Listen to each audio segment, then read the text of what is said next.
और इसी बीच आपको सीधे नेपाल के काठमांडू की कुछ तस्वीरें दिखाते हैं, जहां नेपाल में भ्रष्टाचार और सोशल मीडिया बैन के खिलाफ जबरदस्त विरोध प्रदर्शन देखा जा रहा है।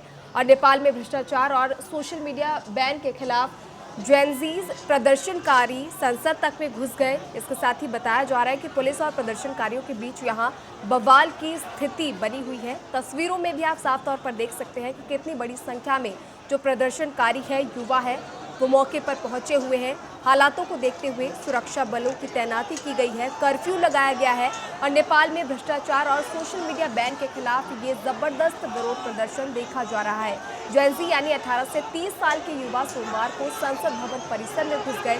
पुलिस ने प्रदर्शनकारियों को रोकने के लिए आंसू गैस के गोले दागे और कई बार पानी की बौछार की।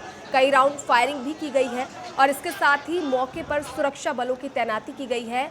एक्सक्लूसिव तस्वीरें आप टीएनपी न्यूज़ की स्क्रीन पर देख सकते हैं, जहां नेपाल के काठमांडू में ज़बरदस्त विरोध यहां देखा जा रहा है। बड़ी संख्या में प्रदर्शनकारी सड़कों पर उतरे हुए हैं। इसके साथ ही वो संसद में पहले घुसे। इस दौरान पुलिस को प्रदर्शनकारियों को रोकने के लिए कई राउंड फायरिंग भी करनी पड़ी। जानकारी ये भी बताई जा रही है कि मौके पर आंसू गैस के गोले दागे गए।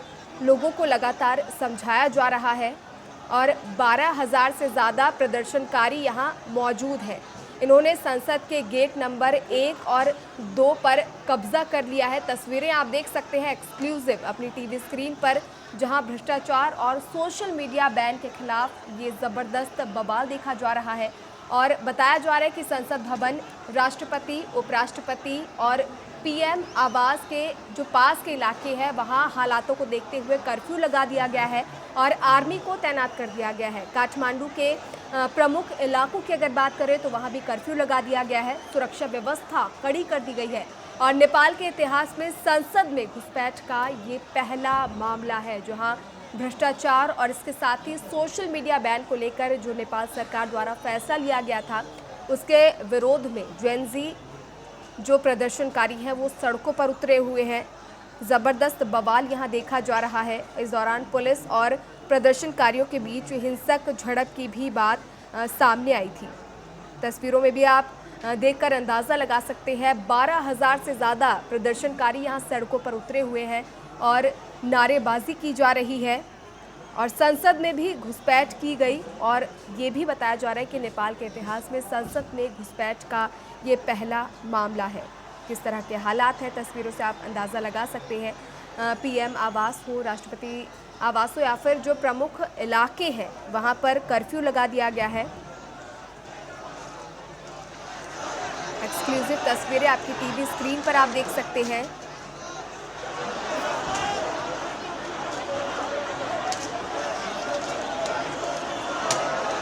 जहां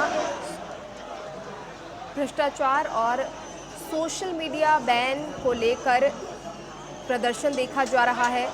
प्रदर्शनकारियों को रोकने के लिए भारी संख्या में सुरक्षा बलों की तैनाती की गई है। कई जगहों पर कर्फ्यू लगा दिया गया है। हालात बेकाबू यहां होते हुए नजर आ रहे हैं। नेपाल सरकार ने, बता दें, उन सभी सोशल मीडिया प्लेटफॉर्म्स को बैन कर दिया है जिन्होंने रजिस्ट्रेशन के लिए दी गई 7 दिन की समय सीमा का पालन नहीं किया था। और इसी के विरोध में अब जो जेनजी प्रदर्शनकारी है वो सड़कों पर उतरे हुए हैं और बवाल की स्थिति यहां उत्पन्न हो चुकी है। नेपाल की राजधानी काठमांडू की सड़कों पर जबरदस्त विरोध प्रदर्शन देखने को मिल रहा है। हजारों की संख्या में प्रदर्शनकारी यहां सड़कों पर उतरे हुए हैं। प्रदर्शनकारी नेपाल के संसद परिसर तक में घुस गए और इसे देखते हुए पुलिस ने आंसू गैस के गोले दागे और इतना ही नहीं, लोगों को रोकने के लिए यहां पानी की बौछार की गई। तस्वीरों में आप देख सकते हैं 12,000 से ज़्यादा प्रदर्शनकारी यहां सड़कों पर उतरे हुए बताए जा रहे हैं और अंदाज़ा लगा सकते हैं किस तरह की स्थिति काठमांडू में यहाँ उत्पन्न हो चुकी है। ये प्रदर्शनकारी नेपाल में सोशल मीडिया बैन के खिलाफ आवाज़ उठा रहे हैं और इसके मद्देनज़र काठमांडू के कई जो प्रमुख इलाके हैं वहाँ कर्फ्यू लगा दिया गया है। सुरक्षा व्यवस्था की बात करें तो वो भी काफ़ी कड़ी कर दी गई है। वहीं काठमांडू प्रशासन ने भी इसे लेकर अब सख्त रुख अपना लिया है। प्रशासन ने तोड़फोड़ करने वालों को देखते ही गोली मारने के आदेश दे दिए हैं। पुलिस ने जिस इमारत से गोली चलाई थी उसमें तोड़फोड़ की गई थी और कहा जा रहा है कि लोगों को रोकने के लिए, प्रदर्शनकारियों को रोकने के लिए गोलियां चलाई जा रही है।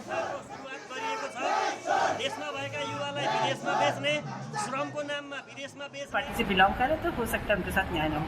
तो ऐसे में अगर शरणार्थी बनाएर बेच्ने विभिन्न किसिमले मानिसहरूलाई बेचिएको छ।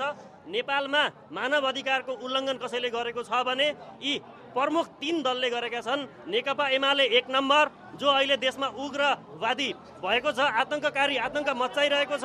त्यसै गरेर नेपाली कांग्रेसले पछाडिबाट समर्थन दिएको छ। त्यसै गरेर नेकपा माओवादीले पनि यसलाई चाहिँ चुप्पा लाएर बसेको छ। हिजो उसले पनि टिकटक बन्द गरेको थियो र आज चाहिँ सामाजिक सञ्जाल बन्द भए भनेर कमरेड प्रचण्डले चाहिँ भन्दैमा यो आन्दोलन रुक्नेवाला छैन। हामी विदेशमा जाने छैनौँ, हामी स्वरोजगार हुनुपर्छ। यहाँ भएका तमाम आइटी व्यवसायीहरूको व्यवसाय धराशायी भएको छ। दसैँको मुखमा, बहारको मुखमा जनतामाथि गोली हान्ने जुन सरकारले काम गरेको छ, यसलाई हामी न्यू जेनेरेसनको नयाँ आन्दोलन मात्रै होइन, अब न्यू जेनेरेसन जेन जी पछाडिको पुस्ताले पनि भोलिबाट यसलाई समर्थन गरेर यो संसद भवन र यो देशका यी पुराना पार्टीहरूलाई चाहिँ हामीले हराउनु पर्ने छ, हटाउनु पर्ने छ र नयाँ सुरुवात गर्नुपर्ने छ र जय नेपाल।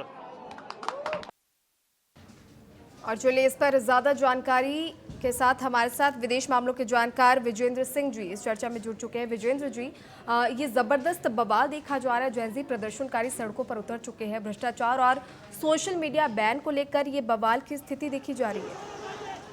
देखिए, इस समय जो खबर आ रही है तो बताया जा रहा है कि करीब 1 प्रदर्शनकारी की मौत भी हुई है और करीब 20 से ज्यादा लोग घायल भी हुए हैं। तो अब बताया जा रहा है कि जब वहाँ जो भी युवा जो प्रदर्शन कर रहे थे, जब उन लोगों को ये पता चला कि एक प्रदर्शनकारी की मौत भी हुई है, उसके बाद से अब फिर से वहाँ जबरदस्त बवाल शुरू हुआ है और नेपाल की जो संसद है उसके सामने युवाओं का जमावड़ा और भी बढ़ा है।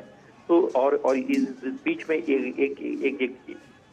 एक और मुद्दा जो सामने आ रहा है, वो बताया जा रहा है कि नेपाल की गवर्नमेंट वहाँ के पीठ ने एक आपातकाल मीट बुलाई है और फौज को भी, वहाँ की फौज को भी सतर्क किया गया है और भारत की सीमावर्ती यानी कि भारत और नेपाल की जो सीमा है वहाँ पर भी फौज की तैनाती और सतर्कता बढ़ाई गई है।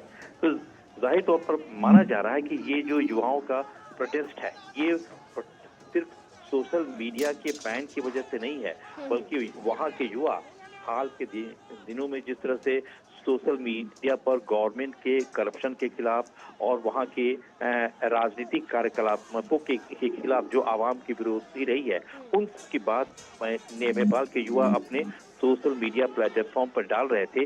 उसके बाद से वहाँ पर माहौल ओली सरकार के खिलाफ थोड़ा सा बिगड़ता जा रहा था। तो ऐसे में ओली गवर्नमेंट ने किया कि जो भी सोशल मीडिया साइट्स है उन सभी को बंद किया और बंद किए जाने के बाद से वहाँ के युवाओं में एक नाराजगी बढ़ी है और वो जबरदस्त इस तरह का प्रोटेस्ट हुआ कि सारे युवा बाहर चले आए। एक चीज और आपसे समझना चाहूंगी कि इसके साथ ही पुलिस प्रशासन ने आदेश जारी कर दिए गए हैं कि जो भी तोड़फोड़ करता है या हिंसक प्रदर्शन में शामिल होता है उन्हें तुरंत शूट कर दिया जाए। ऐसे में हालात और भी बेकाबू होंगे। इसके साथ ही अगर युवाओं की मैं बात करूँ तो क्या प्रमुख मांगे यहाँ निकलकर सामने आ रही है?